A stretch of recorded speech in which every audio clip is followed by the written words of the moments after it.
Support NBC உங்களை அன்புடன் வரவேற்கிறது. நாம இன்னைக்கு பார்க்க போறது சைக்காலஜில உளவியல் அறிஞர்களும் அவர்களின் கோட்பாடுகளும் அப்படிங்கிற டாபிக்ல பாத்தீங்க அப்படின்னா டெட்டுக்கு ரிலேட்டிவா 115 வினாக்களை நம்ம இந்த வீடியோல தொகுத்து கொடுத்திருக்கிறோம். இதுல முக்கியமா டெட்டை பொறுத்த வரைக்கும் சைக்காலஜில அந்த உளவியல் அறிஞர்கள் யாரு யாரு எந்த கோட்பாடுகளை முன்னுரைச்சாங்க, மொத எந்த கோட்பாட்டை கொண்டு வந்தாங்க அப்படிங்கிற மாதிரி வினாக்கள் தான் அதிகப்படியா கேட்கப்படுது. இதுல இருந்து கண்டிப்பா ஒரு 20 to 25 வினாக்கள் வருவதற்கான வாய்ப்புகள் 99% இருக்கு. ஏன்னா இந்த 115 வினாக்களும் அவ்வளவு தரமா இருக்கு. இதை நம்ம சரியான விடையை தேர்ந்தெடுத்ததுக்காக என்ற அடிப்படையில தான் நம்ம இதை கொடுத்திருக்கிறோம். இந்த வீடியோவுடைய PDF உங்களுக்கு வேணும் அப்படின்னு சொல்லி நினைச்சீங்க அப்படின்னா நான் டிஸ்கிரிப்ஷன்ல வாட்ஸ்அப் குரூப் லிங்க் கொடுக்குறேன், அதுல ஜாயின் பண்ணிக்கோங்க. இந்த 115 வினாக்களும் பாத்தீங்க அப்படின்னா நீங்க நோட்ஸ் எடுத்து எழுதிக்கிட்டாலும் உங்களுக்கு பயனுள்ளதா இருக்கும். அப்படி எனக்கு எழுத நேரம் இல்லை அப்படிங்கிறவங்க இதுக்கு நீங்க ஒரு 100 rupees பே பண்ணி நீங்க வாங்கிக்கிற மாதிரி தான் இருக்கும். இந்த அறிஞர்கள், அதாவது உளவியல் அறிஞர்களும் அவர்களின் கோட்பாடுகளும் அப்படிங்கிற இந்த 115 வினாக்கள் மட்டும் இல்லாம இதே போல இன்னும் 300 வினாக்கள் நம்ம பார்ட் 1ல போட்டிருக்கிறோம். அதனுடைய டெஸ்ட் லிங்க்கும் நான் உங்களுக்கு கொடுத்துருவேன். நீங்க எத்தனை தடவை வேணாலும் அந்த டெஸ்ட் அட்டன் பண்ணி பார்க்கலாம். சரிங்களா? வேணுங்கிறவங்க குரூப்ல ஜாயின் பண்ணிட்டு எனக்கு மெசேஜ் போடுங்க. ஃபர்ஸ்ட் கொஸ்டின், உளவியலின் தந்தை யார்? உளவியலின் தந்தை வில்லியம் உண்ட். உளவியலின் தந்தை வில்லியம் உண்ட். நவீன உளவியலின் தந்தை யார்? நவீன உளவியலின் தந்தை சிக்மண்ட் ஃப்ராய்டு. இந்த உளவியலின் தந்தை அப்படிங்கிறவங்க பாத்தீங்க அப்படின்னா வில்லியம் உண்ட். உளவு உண்டு உண்டு அதான் சாப்பிட்டுட்டு தான் உளவு பார்க்க போவாங்க அப்படிங்கிற மாதிரி ஞாபகம் வச்சுக்கோங்க. உண்டுட்டு போவாங்க, வில்லியம் உண்ட். ஒரு சில ஷார்ட்கட் சொல்றத நீங்க திரும்ப திரும்ப கேட்கும் போது அதை வச்சு படிச்சாவே உங்களுக்கு நல்ல மெமரி ஆயிடும். உளவு அதாவது உணவு உண்டுட்டு தான் உளவு பார்க்க போவாங்க, அப்ப வில்லியம் உண்ட். இதுவே நவீன உளவியலின் தந்தை அப்படின்னு சொல்லி பார்த்தாங்க அப்படின்னா நவீனத்துல என்ன பண்ணுவாங்கன்னா சிக்கலா இருக்கக்கூடிய இப்ப ஃப்ரை பண்ணி தான் சாப்பிடுவாங்க. ஃபாஸ்ட் ஃபுட் எல்லாம் வந்துருச்சு தானே.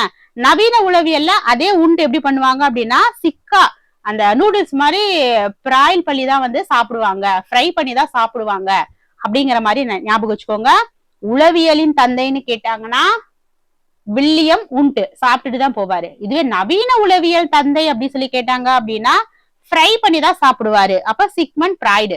சிக்கலா இருக்கக்கூடிய நூடுல்ஸை ஞாபகம் வச்சுக்கோங்க. மரத்தல் வளைவு மூலம் மரத்தலை ஆய்வு செய்தவர் யார்? மரத்தல் வளைவு மூலம் மரத்தலை ஆய்வு செய்தவர் எபிங்ஹால். ஒரு ஹாலுக்கு போனா எல்லாமே மறந்துருது. எக்ஸாம் ஹாலுக்கு போனா நமக்கு என்ன ஆயிருது, நம்ம படிச்சதெல்லாம் நமக்கு மறந்துருது. அப்போ மரத்தல் வளைவு நம்ம சுத்தியும் முத்தியும் பார்ப்போம். நாம மட்டும் எக்ஸாம் எழுதாம இருக்கிறோமா, யோசிச்சுட்டு இருக்கோமா, மத்தவங்களும் எழுதுறாங்களான்னு. எங்க? எபிங் ஹால்ல, எக்ஸாம் ஹால்ல அப்படின்னு ஞாபகம் வச்சுக்கோங்க. மரத்தல் வளைவு மூலம் மரத்தலை ஆய்வு செய்தவர் எபிங் ஹால். குமர பருவத்தை சிக்கலான அமைதியற்ற பருவம் என்று கூறியவர் ஸ்டான்லி ஹால். இது பாத்தீங்க அப்படின்னா நம்ம CM ஸ்டான்லி அவங்கள ஞாபகம் வச்சுக்கோங்க.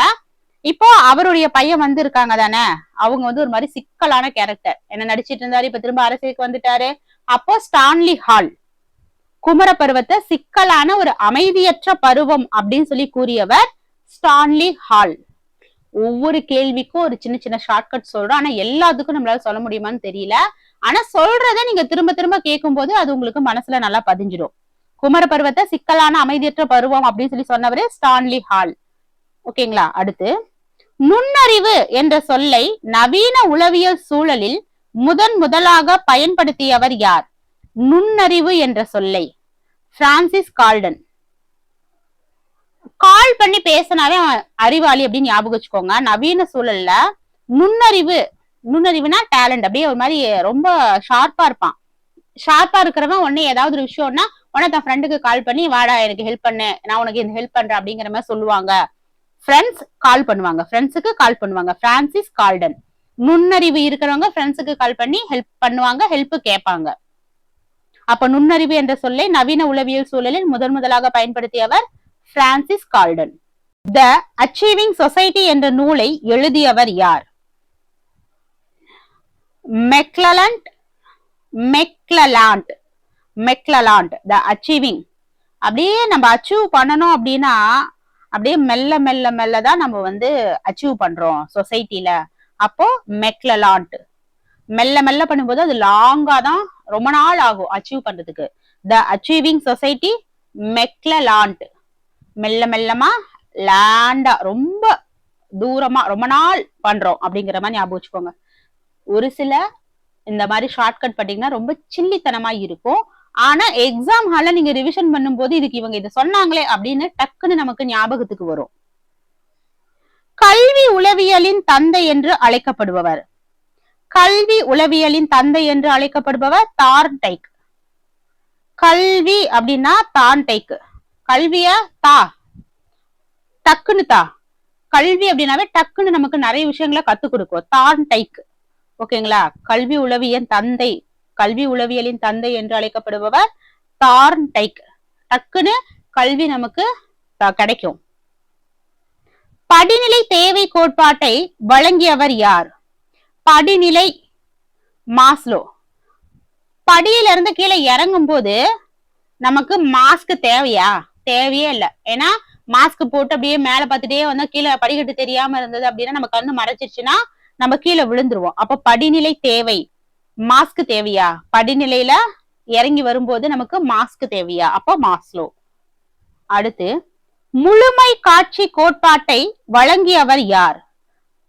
வெர்தைமர். முழுமை வெர்தைமர். இதுக்கு ஷார்ட்கட் கிடையாது, மனப்பாடம் பண்ணிக்கோங்க. முழுமை காட்சி கோட்பாட்டை வழங்கியவர் வெர்தைமர். எனக்கு எதுவும் தோணல. நுண்ணறிவு கட்டமைப்பு கோட்பாட்டை வழங்கியவர் நுண்ணறிவு கில்போர்டு. இந்த கீபோர்டு வாசிக்கிறவங்க ரொம்ப டேலண்ட் ஆனவங்க. ஓகேங்களா? ரொம்ப நுண்ணறிவு இருக்கிறவங்க மாதிரி இருப்பாங்க.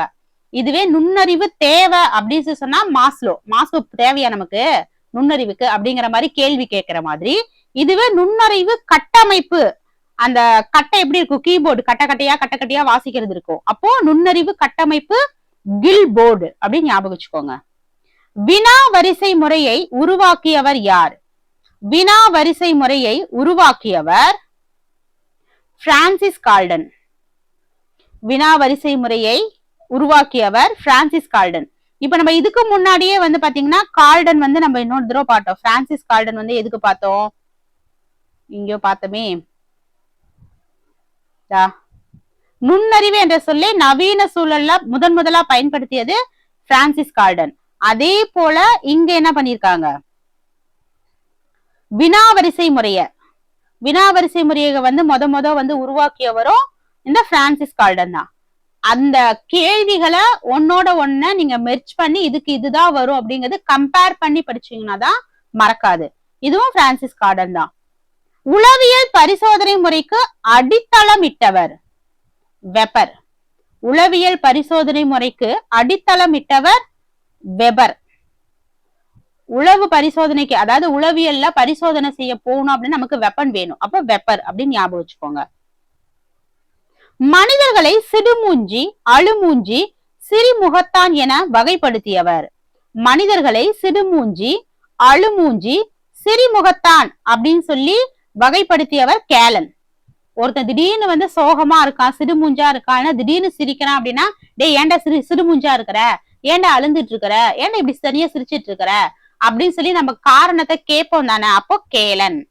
சிடுமூஞ்சி, அழுமூஞ்சி, சிறிமுகத்தான் என மனிதர்களை வகைப்படுத்தியவர் கேலன். அவர் பேர் என்ன? கேலன். கேட்டாரு. இரட்டை காரணி கோட்பாட்டை வழங்கியவர் யார்? ஸ்பியர்மேன். இரட்டை காரணி கோட்பாட்டை வழங்கியவர் ஸ்பியர்மேன். 2 பேர் இருந்தாங்க, ஒரு ஃபயரா ஸ்பியரா இருக்கும். அப்ப ஸ்பியர்மேன். குறிக்கோள் கோட்பாட்டை வழங்கியவர் யார்? பேக்லி. குறிக்கோள், அந்த பேக்க தூக்குறோம், அந்த பேக் சரியே, அந்த பேக் பார்க்க ரொம்ப சூப்பரா இருக்கு, விலை அதிகமா இருக்கு, நம்ம எப்படியாவது அதை தூக்கிடுறோம். அப்போ குறிக்கோள் வைக்கிறாங்க, அந்த பேக் மேல ஒரு குறிக்கோள் வைக்கிறாங்க. அப்ப குறிக்கோள் கோட்பாட்டை வழங்கியவர் பேக்லி. அது பேக் ஞாபகம் வச்சுக்கோங்க. பேக்லி குறிக்கோள் கோட்பாடு. சமரச அறிவுரை பகர்தல் கோட்பாட்டை வழங்கியவர் யார்? சமரச அறிவுரை பகர்தல் கோட்பாட்டை வழங்கியவர் தார்ன். எஃப்.சி. தார்ன். சமரச அறிவுரை பகர்தல் கோட்பாட்டை வழங்கியவர் தார்ன். ஒத்த கூறு கோட்பாட்டை வழங்கியவர் யார்? தார்ன்டைக். அதான் ஞாபகம் வச்சுக்கோங்க, நம்ம முன்னாடி எதை சொன்னமோ அந்த கேள்வியோட இந்த கேள்விகளை இணைச்சுக்கோங்க. அப்பதான் அந்த தார்ன்டைக் வேற எதுக்கு வந்தாரு அப்படிங்கிறது உங்களுக்கு தெரியும். சரிங்களா? மரத்தல் கோட்பாடு தொடர்பாக ஆய்வு செய்தவர் யார்? எபிங்ஹால். நம்ம ஆல்ரெடி சொன்னா மரத்தல் கோட்பாடு பத்தி மறந்துடும். எக்ஸாம் ஹாலுக்கு போனாவே நமக்கு எல்லாமே மறந்துடும். எபிங்ஹால். நுண்ணறிவு சோதனைகளின் தந்தை என்று அழைக்கப்படுபவர் ஆல்பர்ட் பினே. நுண்ணறிவு சோதனைகளின் தந்தை. ஆளுக்கும் தந்தை, எல்லா நுண்ணறிவுக்கும் தந்தை பின்ன யாரு? ஆல்பர்ட் பினே தான். நுண்ணறிவு சோதனைகளின் தந்தை ஆல்பர்ட் பினே. ஏன்னா ஓகேங்களா? ஒரு சில விஷயம் திரும்ப சொல்ற மாதிரி எனக்கு தோணுது, பாத்துக்கோங்க. ஆனா நீங்க ரிவிஷன் பண்ணதான் அந்த நேம் எல்லாமே உங்களுக்கு ஞாபகத்துக்கு வரும். ஏன்னா எல்லாமே ஃபாரினர்ஸ் நேம் தான் இருக்கு. தொழில் ஆர்வ மனப்பான்மை அளவுகோல் தொடர்பாக ஆய்வு செய்தவர் கூடர். தொழில் ஆர்வ மனப்பான்மை, இப்போ ஏதாவது கூடாரம் போட்டுதான் அந்த தொழில் செய்யறவங்களும் அங்கங்க வேலை செஞ்சுட்டு இருந்தாங்க அப்படிங்கிற மாதிரி ஞாபகம் வச்சுக்கோங்க. கூடர், கூடி கூடி தொழில் செஞ்சாங்க, கூடர்.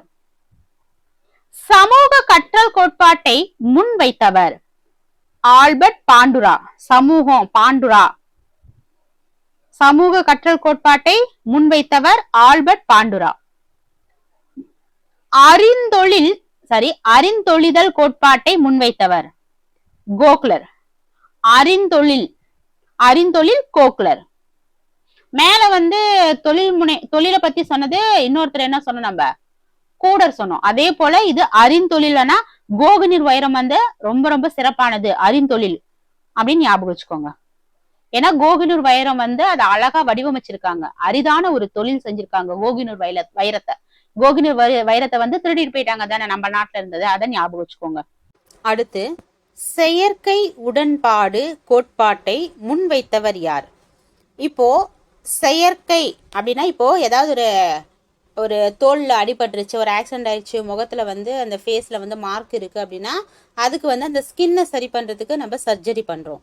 அப்போ செயற்கை உடன்பாடு அப்படின்னாவே ஸ்கின் அப்படின்னு ஞாபகம் வச்சுக்கோங்க. செயற்கையா, இயற்கையா கிடையாது, அதை செயற்கையா நம்ம சரி செய்யறோம். அப்போ செயற்கை உடன்பாடு அப்படிங்கிறது ஸ்கின்னர். பாரம்பரிய உடன்பாடு கோட்பாடு பாவ்லோ. பாரம்பரிய உடன்பாடு அப்படின்னு சொல்லி பாத்தீங்கன்னா பாவ்லோ. பாரம்பரியமான ஒரு பொருளை நம்ம பார்த்தோம் அப்படின்னா வாவ் சூப்பரா இருக்கு, எவ்வளவு ஒரு பாரம்பரியமான பொருள் அப்படின்னு சொல்லி சொல்றோம் தானே, அந்த ஆச்சரியம், அத பாவ்லோ அப்படிங்கிற மாதிரி ஞாபகம் வச்சுக்கோங்க. முயற்சி பிழை கோட்பாட்டை முன்வைத்தவர் தார்ன்டைக். இந்த தார்ன்டைக் நிறைய இடத்துல வருவாரு. நம்ம எதுக்கு சொன்னோம் அப்படிங்கிறத வரிசையா ஒரு கோர்வையா எழுதிக்கோங்க. தார்ன்டைக் அப்படிங்கிறது பாத்தீங்க அப்படின்னா முயற்சி பிழை கோட்பாட்டை முன்வைத்தவர். உளவியல் சோதனை என்ற கருத்தை முதலில் உருவாக்கியவர். உளவியல் சோதனை என்ற கருத்தை முதலில் உருவாக்கியவர் ஆல்பர்ட் பினே. உளவியல் சோதனை என்ற கருத்தை உருவாக்கியவர் ஆல்பர்ட் பினே. நுண்ணறிவு விகிதாச்சாரம், அதாவது இன்டெலிஜென்ஸ் குவாண்ட் ஐக்யூ அப்படின்னு சொல்லுவாங்க. நுண்ணறிவு விகிதாச்சாரம் ஐக்யூ என்ற எண்ண கருவை முதலில் அறிமுகப்படுத்தியவர் ஸ்டெர்ன். இந்த நுண்ணறிவு அப்படின்னாவே ஐக்யூ பவர் இருந்தது அப்படின்னா அப்படியே ஸ்டன் ஆயிடுவாங்க அப்படின்னு ஞாபகம் வச்சுக்கோங்க. ஐக்யூ நுண்ணறிவு விகிதாச்சாரம், ஐக்யூ அப்படின்னா ஸ்டன் ஆயிடுவாங்க. மாஸ் ஆக்ஷன் கோட்பாடு லாஸ்லி. மாசா ஆக்ஷன் இல்லை அப்படின்னா லாஸ் ஆயிடும். லைஃப்ல மாசா ஆக்ஷன் கொடுக்கணும், இல்லைன்னா லாஸ் ஆயிடும். அப்போ லாஸ்லி. உந்துதல் பற்றிய தேவைகள் நிலை கோட்பாட்டை கூறியவர் ஆப்ரஹாம் மாஸ்லோ. உந்துதல் ஆப்ரஹாம் மாஸ்லோ. சுய நிறைவு கோட்பாட்டை கூறியவர் ஆப்ரஹாம் மாஸ்லோ. முன்னாடி என்ன சொன்னாரு? உந்துதல் பற்றிய தேவைகள் நிலை கோட்பாடு, அப்புறமேட்டு சுய நிறைவு கோட்பாடு, இது ரெண்டுமே ஆப்ரஹாம் மாஸ்லோ. தன்மையின் 3 கூறுகளை கூறியவர் யார்? Id, ego, superego. தன்மையின் 3 கூறுகளை கூறியவர் சிக்மண்ட் ஃப்ராய்டு. சிக்கலான இந்த 3 விஷயத்தை பத்தி இவர் சொல்லியிருக்காரு, சிக்மண்ட் ஃப்ராய்டு. பரஸ்பர தீர்மானம் என்ற கருத்தை கூறியவர் யார்? ஆல்பர்ட் பாண்டுரா. பரஸ்பரம் பாண்டுரா. நுண்ணறிவு பல காரண கோட்பாட்டை கூறியவர் யார்? நுண்ணறிவு பல காரண கோட்பாட்டை கூறியவர் யார்? ஸ்பியர்மேன். நுண்ணறிவு பல காரண கோட்பாட்டை கூறியவர் ஸ்பியர்மேன். நுண்ணறிவு பரிசோதனையில் குழு சோதனையை அறிமுகப்படுத்தியவர் யார்? நுண்ணறிவு பரிசோதனையில் குழு சோதனையை அறிமுகப்படுத்தியவர் யார்? எர்க்ஸ். நுண்ணறிவு பரிசோதனையில் குழு சோதனையை அறிமுகப்படுத்தியவர் எர்க்ஸ். மெண்டல் ஏஜ் என்ற கருத்தை கூறியவர் யார்? மெண்டல் ஏஜ் என்ற கருத்தை கூறியவர் பினே. ஏஜ் ஆயிடுச்சுனாவே மெண்டல் ஆயிடுவாங்க, பின்ன ஏஜ் ஆயிடுச்சுன்னா என்ன ஆயிடுவாங்க? மெண்டல் ஆயிடுவாங்க அப்படின்னு சொல்லி ஞாபகம் வச்சுக்கோங்க. ஏஜ் ஆயிடுச்சுனாவே மெண்டல் ஆயிடுவாங்க, பின்ன ஏஜ் ஆனால் மெண்டலாகத்தான் செய்வாங்க. பினே. வளர்ச்சியின் மனநிலை கோட்பாட்டை கூறியவர் யார்? வளர்ச்சியின் மனநிலை கோட்பாடு சிக்மண்ட் ஃப்ராய்டு. வளர்ச்சியின் மனநிலை கோட்பாடு சிக்மண்ட் ஃப்ராய்டு. அறிவியல் வளர்ச்சி கோட்பாட்டை கூறியவர் யார்? ஜீன் பியாஜே. அறிவியல் வளர்ச்சி அடைஞ்சிருக்கு அப்படின்னு சொல்லி ஜீன்லேருந்தே வளர்ச்சி அடைஞ்சிருக்குன்னு பியாஜே சொல்லியிருக்காரு. சமூக வளர்ச்சி நிலை கோட்பாட்டை கூறியவர் எரிக்சன். சமூக வளர்ச்சி நிலையில எரிச்சலா இருக்கு, என்ன ஒரு இப்பெல்லாம் ரொம்ப மோசமாயிட்டாங்க ஃபோன் யூஸ் பண்றதுனால அப்படிங்கிற மாதிரி இந்த சமூக வளர்ச்சியில இந்த டெக்னாலஜி பார்த்தீங்க அப்படின்னா எரிச்சல் ஊட்டுவதா இருக்கு. அப்ப எரிக்சன் அப்படின்னு ஞாபகம் வச்சுக்கோங்க. அறிவு அமைப்பு கோட்பாட்டை முன்வைத்தவர் குட் லெவின். அறிவு அமைப்பு குட் லெவின். மதிப்பீட்டு சிகிச்சை முறையை அறிமுகப்படுத்தியவர் கார்ல் ரோஜர்ஸ். மதிப்பீட்டு சிகிச்சை, ஒரு கார் இருந்தது அப்படின்னா அந்த காரை பார்த்தீங்க அப்படின்னா நம்ம மதிப்பீடு செய்வோம். ஏன்னா அந்த காரில் போகிறவருடைய மதிப்பீடை வச்சு தான் அந்த காருடைய மதிப்பு. இல்லைன்னா அந்த ஆக்சிடென்ட் ஆயிடுச்சுன்னா அதுக்கு சிகிச்சை கொடுக்கணும். அப்போ கார்ல் ரோஜர்ஸ். அடக்க மனம் என்ற கருத்தை முக்கியமாக கூறியவர் யார்? Sigmund Freud. அடக்க மனம் சிக்மண்ட் ஃப்ராய்டு. ஒருங்கிணைந்த நுண்ணறிவு கோட்பாட்டை கூறியவர் ஹோவர்ட் கார்ட்னர். இந்த கார்டனை எல்லாத்தையும் ஒருங்கிணைக்கணும். ஒட்டுமொத்தமாக கார்டனை ஒருங்கிணைக்கணும். Howard Gardner. மனோவியல் அமைப்பு கோட்பாட்டை கூறியவர் யார்? மனோவியல் அமைப்பு கோட்பாட்டை கூறியவர் கார்ல் யூங். மனோவியல் அமைப்பு கோட்பாட்டை கூறியவர் கார்ல் யூங். நல்லா ஞாபகம் வச்சுக்கோங்க.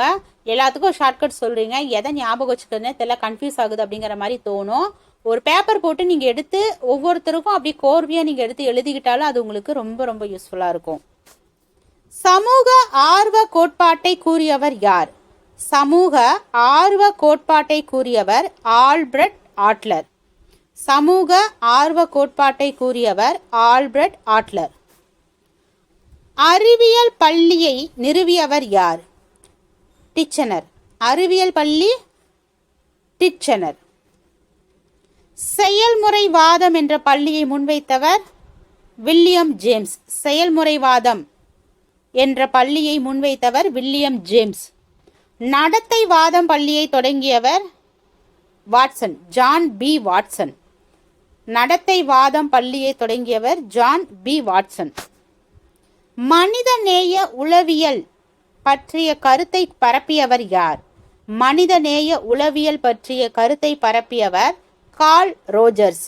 மனிதநேய உளவியல் பற்றிய கருத்தை பரப்பியவர் கார்ல் ரோஜர்ஸ். உந்துதல் பதில் கோட்பாடு கூறியவர் வாட்சன். வாட்சில் பார்த்தீங்கன்னா ஒரு முள்ளு இன்னொரு முள்ள முந்திக்கிட்டு போகுது. அப்போ உந்துதல் பதில் கோட்பாடு வாட்சன். உள்நிலை உந்துதல் என்ற கருத்தை கூறியவர் டெசி மற்றும் ரயன். உள்நிலை உந்துதல் டெசி மற்றும் ரயன். ஸ்டான்போர்ட் பினே சோதனையை திருத்தியவர் டெர்மன் மற்றும் மெரில். ஸ்டான்போர்ட் பினே சோதனையை திருத்தியவர் டெர்மன் மற்றும் மெரில். நுண்ணறிவு பரிசோதனையை அளவிடும் அளவுகோல் உருவாக்கியவர் யார்? நுண்ணறிவு பரிசோதனையை அளவிடும் அளவுகோல் உருவாக்கியவர் வெக்ஸ்லர். நுண்ணறிவு திரவ மற்றும் உறைந்த நுண்ணறிவு கோட்பாட்டை கூறியவர் யார்? நுண்ணறிவு திரவ மற்றும் உறைந்த நுண்ணறிவு கோட்பாட்டை கூறியவர் கேடல். அறிவியல் களவியல் கோட்பாட்டை கூறியவர் குட் லெவின். அறிவியல் களவியல் கோட்பாட்டை கூறியவர் குட் லெவின். மன அழுத்தத்தை முதலில் ஆய்வு செய்தவர் ஹான்ஸ் செல்யே. மன அழுத்தமா இருக்கிறவங்க தான் அந்த ஹான்ஸ் போடுவாங்க அப்படிங்கிற மாதிரி ஞாபகம் வச்சுக்கோங்க. மன அழுத்தத்தை முத மன அழுத்தத்தை குறைக்கிறதுக்காக தான் ஹான்ஸ் போட ஆரம்பிச்சாங்க அப்படின்னு ஞாபகம் வச்சுக்கோங்க. இதுல ஜஸ்ட் ஷார்ட்கட் தான், உண்மையாலுமே அதுக்கு தான் செஞ்சாங்களா அப்படின்னு சொல்லி கேட்டுறாதீங்க. குழு இயக்கவியல் என்ற கருத்தை கூறியவர் குட் லெவின். அளவியல் உளவியல் துறையில் பங்களித்தவர் யார்? ஸ்பியர்மேன். அளவியல் உளவியல் துறையில் பங்களித்தவர் ஸ்பியர்மேன். வளர்ச்சி மனோவியல் துறையின் முன்னோடி பியாஜே. தன்னம்பிக்கை என்ற கருத்தை கூறியவர் ஆல்பர்ட் பாண்டுரா.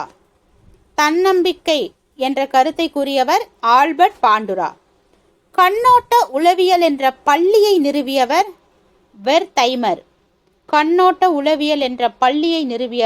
வெர்தைமர். மறைமுக கற்றல் கோட்பாட்டை கூறியவர் டோல்மன்.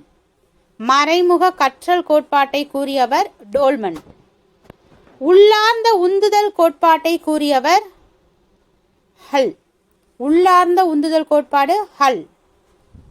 ஆளுமை வளர்ச்சி பற்றிய கோட்பாட்டை கூறியவர் யார்? Sigmund Freud.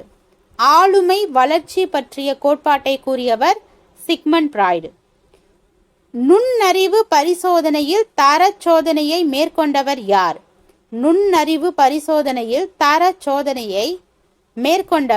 டெர்மன். உளவியல் ஆய்வகத்தை முதன்முதலில் அமைத்தவர் யார்? வில்லியம் உண்ட். மனப்பாங்கு என்ற கருத்தை ஆய்வு செய்தவர் துர்ஸ்டோன். மனப்பாங்கு இல்லாதவங்க துரதிர்ஷ்டசாலி, துர்ஸ்டோன் அப்படின்னு ஞாபகம் வச்சுக்கோங்க.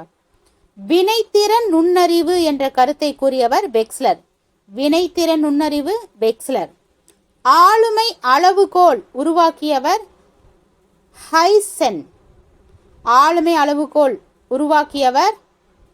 ஹைசன். பன்முக நுண்ணறிவு சோதனையை உருவாக்கியவர் துர்ஸ்டோன். இன்னொரு துர்ஸ்டோன் என்ன சொன்னோம்? மனப்பாங்கு என்ற கருத்தை ஆய்வு செய்தவரும் துர்ஸ்டோன் தான். பன்முக நுண்ணறிவு சோதனையை உருவாக்கியவரும் துர்ஸ்டோன் தான். மனோ அளவியல் சோதனையில் திட்டவட்டமான மை உருவாக்கியவர் யார்? ரோர்ஷாக். மனோ அளவியல் பரிசோதனையில் திட்டவட்டமான மை உருவாக்கியவர் ரோர்ஷாக். தீர்மானத்தின் 3 நிலைகள் கூறியவர் கோல்பெர்க். 3 தீர்மானத்துல நமக்கு கோல் இருக்கணும் அப்படின்னு ஞாபகம் வச்சுக்கோங்க. குழந்தையின் நுண்ணறிவு வளர்ச்சி நிலைகளை கூறியவர் ஜீன்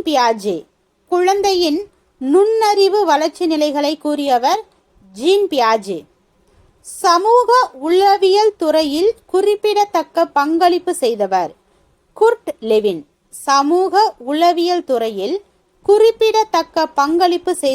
குர்ட் லெவின். குழு மனப்பாங்கு பற்றிய ஆய்வை முதலில் செய்தவர் லெவின். உளவியல் சோதனைகளில் நம்பகத்தன்மை என்ற கருத்தை கூறியவர் ஸ்பியர்மேன்.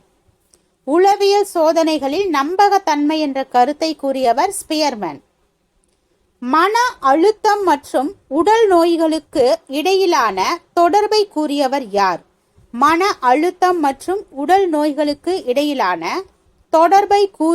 யார்? ஹான்ஸ் செல்யே. மனித மனதின் அடுக்குகள் விழிப்பு, அடக்க மனம் என்று கூறியவர் சிக்மண்ட் ஃப்ராய்டு. அடையாள வளர்ச்சி என்ற கருத்தை கூறியவர் எரிக் எரிக்சன். மனோவியல் பரிசோதனையில் தரப்படுத்தல் என்ற கருத்தை முதலில் கூறியவர் டெர்மன்.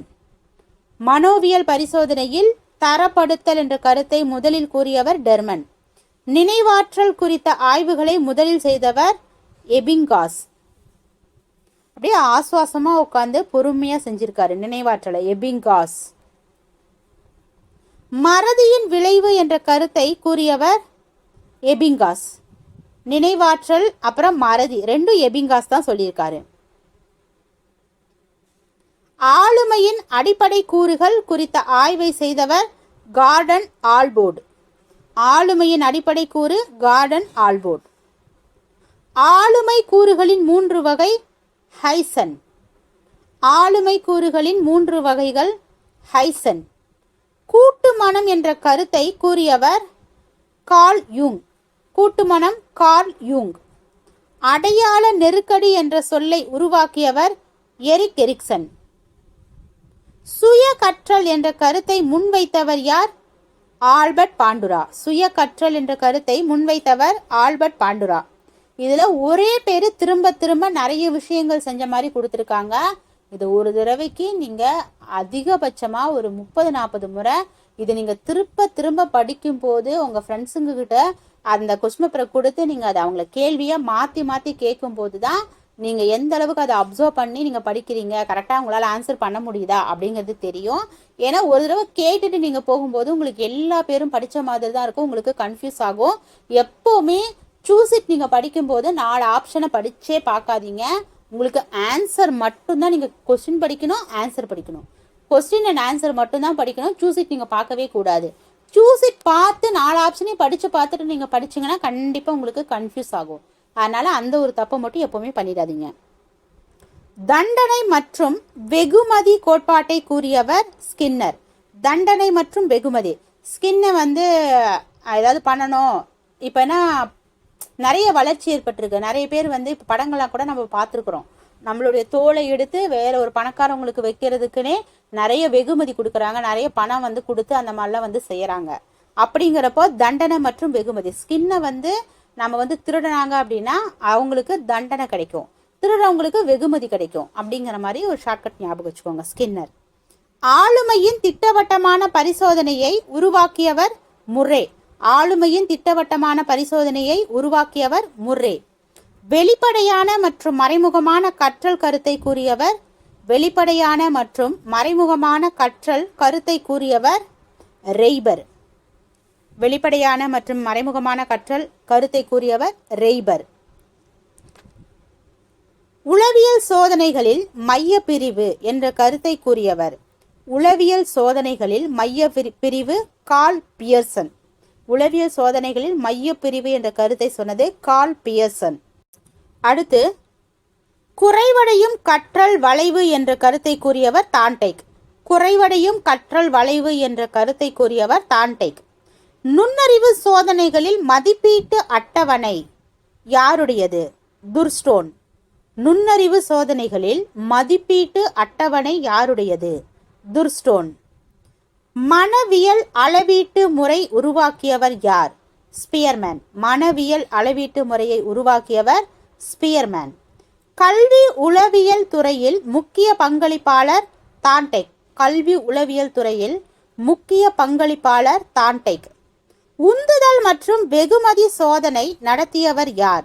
உந்துதல் மற்றும் வெகுமதி சோதனை நடத்தியவர் ஸ்கின்னர். இது நீங்க திரும்ப திரும்ப அந்த வீடியோவை கேட்கவே உங்களுக்கு செமைய மெமரி ஆயிடும். அதோட ஷார்ட்கட் சொல்லி பாருங்க. உங்க ஃப்ரெண்ட்ஸுங்க கிட்ட மாத்தி மாத்தி கேள்வியை கேட்க வைங்க. நீங்களும் அவங்கள கேள்வி கேளுங்க. ஏன்னா நீங்க எந்த அளவுக்கு கொஸ்டினை அதை மாத்தி மாத்தி கேட்டுக்கிறீங்களோ அந்த அளவுக்கு தான் உங்க மனசுல அது பதியும். மன அழுத்தத்தின் பொது உத்தரவாத மாதிரி கூறியவர் மன அழுத்தத்தின் பொது உத்தரவாத மாதிரி கூறியவர் ஹான்ஸ் செல்யே. சூழல் தாக்கம் கோட்பாட்டை கூறியவர் வாட்சன். எப்படி இருக்கும்? அந்த வாட்ச் சுத்திக்கிட்டே இருக்கும். சூழல் தாக்கம் அப்படிங்கிறது அந்த வாட்சன். கற்றல் என்பது அனுபவத்தின் விளைவு என்றார் யார்? தான்டைக். கற்றல் என்பது அனுபவத்தின் விளைவுன்னு சொன்னது தான்டைக்.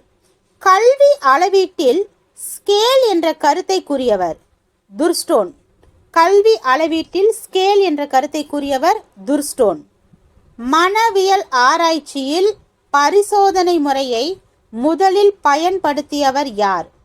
மனவியல் ஆராய்ச்சியில் பரிசோதனை முறையை முதலில் பயன்படுத்தியவர் யார்? வில்லியம் உண்ட். மனவியல் ஆராய்ச்சியில் பரிசோதனை முறையை முதலில் பயன்படுத்தியவர் வில்லியம் உண்ட். உள்ளுணர்வு சோதனை யாருடையது? உண்ட், உள்ளுணர்வு உண்ட், வில்லியம் உண்ட். கற்றல் வளைவு என்ற கருத்தை உருவாக்கியவர் தான்டைக். கற்றல் வளைவு என்ற கருத்தை உருவாக்கியவர் தான்டைக். உளவியல் அளவீட்டின் தந்தை பிரான்சிஸ் கால்டன். உளவியல் அளவீட்டின் தந்தை பிரான்சிஸ் கால்டன். உளவியல் சோதனைகளில் கோரிலேஷன் முறையை உருவாக்கியவர் யார்? Karl Pearson. உளவியல் சோதனைகளில் கோரிலேஷன் என்ற முறையை உருவாக்கியவர் கார்ல் பியர்சன். குணநலன் மற்றும் ஆளுமை இடையிலான வேறுபாட்டை கூறியவர் ஆல்போர்ட். குணநலன் மற்றும் ஆளுமை இடையிலான வேறுபாட்டை கூறியவர் ஆல்போர்ட். நுண்ணறிவு என்பது சாதாரண சிந்தனை, பிரச்சனை தீர்வு மற்றும் கற்றல் திறன் என வரையறுத்தவர் யார்? நுண்ணறிவு என்பது சாதாரண சிந்தனை, பிரச்சனை தீர்வு மற்றும் கற்றல் திறன் என வரையறுத்தவர் வெக்ஸ்லர். உளவியல் ஆய்வுகளில் நடத்தை பார்வை என்ற முறையை பயன்படுத்தியவர் யார்? உளவியல் ஆய்வுகளில் நடத்தை பார்வை என்ற முறையை பயன்படுத்தியவர் ஜான் வாட்சன்.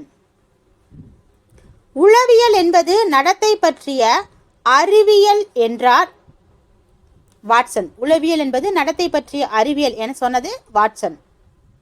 உள்ளுணர்ச்சி உளவியல் தந்தை யார்? உள்ளுணர்ச்சி உளவியலின் தந்தை யார்? Abraham Maslow. Abraham Maslow. சுய உணர்வு நிலையை தனது தேவைகள் கோட்பாட்டில் குறிப்பிட்டவர் யார்?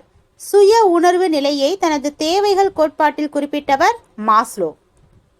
கேஸ்டால்ட் கோட்பாடு தொடர்புடைய உளவியலாளர் கோக்லர். சரிங்க, கோகினூர் வைரத்தை பற்றி ஷார்ட்கட் சொல்லி அதே வருது. கேஸ்டால்ட் கோட்பாடு கோக்லர். அறிவுணர்வு கற்றல் கோட்பாடை முன்வைத்தவர் ப்ரூனர். அறிவுணர்வு கற்றல் கோட்பாட்டை முன்வைத்தவர் ப்ரூனர். நோக்கு நடத்தை கோட்பாட்டை உருவாக்கியவர் டோல்மன். நோக்கு நடத்தை கோட்பாட்டை உருவாக்கியவர் டோல்மன். சமூக கற்றல் கோட்பாட்டை முன்வைத்தவர் ஆல்பர்ட் பாண்டுரா. சமூக கற்றல் கோட்பாட்டை முன்வைத்தவர் ஆல்பர்ட் பாண்டுரா. மாடல் மூலம் கற்றல் என்ற கருத்தை வலியுறுத்தியவர் பாண்டுரா. மாடல் மூலம் கற்றல் என்ற கருத்தை வலியுறுத்தியவர் பாண்டுரா. இதோட பார்த்தீங்கன்னா நமக்கு 115 வினாவிடைகளும் முடியுது. இது ரொம்ப ரொம்ப இம்பார்ட்டன்ட். இந்த வீடியோவை ஸ்கிப் பண்ணாமல் ஃபுல்லாகவே நல்லா பாருங்கள். திரும்ப திரும்ப இதை கேளுங்க, டெஸ்ட் எழுதி பாருங்கள். எல்லாரும் இங்கிலீஷும் மேக்ஸும் கொஞ்சம் போட சொல்லி கேட்டுட்ருக்கீங்க. சுத்தமாக எனக்கு டைமே இல்லை. முடிஞ்ச வரைக்கும் நான் போட ட்ரை பண்ணுறேன். ஏன்னா இப்போ எக்ஸாம் வேறு வந்துருச்சு. அதனால் நீங்கள் புக்கை வச்சு கொஞ்சம் ரிவிஷன் பண்ண பாருங்கள். என்னால் முடிஞ்சால் நான் ட்ரை பண்ணுறேன். ஏன்னா இன்னும் இந்த சப்ஜெக்டே வந்து பெண்டிங் நிறைய இருக்குது. அதனால் போட்டுட்ருக்கிறதுக்கு சுத்தமாக எனக்கு டைம் பற்ற மாட்டேங்குது. பட் என்னால் முடிஞ்ச வரைக்கும் நான் பெஸ்ட்டாக கொடுக்க பார்க்குறேன். இந்த வீடியோ உங்களுக்கு எந்த அளவுக்கு பயனுள்ளதாக இருந்தது அப்படிங்கிறத மறக்காமல் கமெண்ட் பண்ணுங்கள். தேங்க்யூ.